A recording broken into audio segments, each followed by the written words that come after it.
आज संध्याकाळी ना मस्त आम्ही धपाट्याचा बेत केला होता, पण सकाळ काही आमच्यासाठी चांगली नव्हती. सकाळी सकाळी श्रद्धाला ताप आला होता, तरी बी तिला शाळेत जायचं होतं, कारण की तिचा पेपर होता.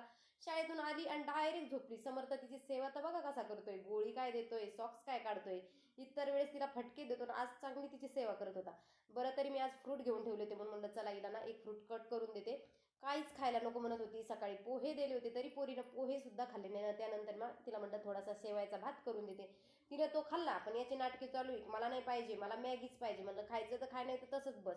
संध्याकाळी श्रद्धा बोलली की मम्मी आपल्याला धपाटे बनव. तर भोपळा होताच, म्हणलं चलीला धपाटेच बनवून देते. तर मिक्सरच्या भांड्यामध्ये आलं, लसूण, कोथिंबीर, मिरची टाकून छान मिक्सरला वाटून घेतलं. इकडं सगळ्या प्रकारचे ना मी पिठं घेतले होते. ज्वारीचं पीठ, बाजरीचं पीठ, तांदळाचं पीठ आणि गव्हाचं. हे सगळे पिठं टाकले ना तर धपाटं एकदम खमंग लागतं, म्हणून मी सगळेच पिठं घेत असते. त्यानंतर भोपळा खिसून घेतला आणि ह्या पिठामध्ये थोडासा कांदा सुद्धा टाकला. कांदा टाकल्यानं आपले धपाटे मऊसूत होतात. त्यानंतर त्याच्यात कोथिंबीर टाकून दिली. तसं तर भोपळ्याचे धपाटे संग कढी जर बनवली ना एकदम भारी लागती, पण संध्याकाळी काही कढी बनवायची नव्हती, कारण की त्यांना काही आवडत नाही.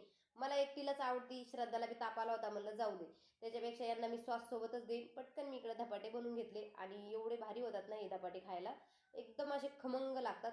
तर थोडंसं ना वरून मस्त बटर फिरून दिलं होतं आणि ज्याच्यासाठी बनवले तिला ते धपाटे आवडले होते. चला तर बाय, श्री स्वामी समर्थ.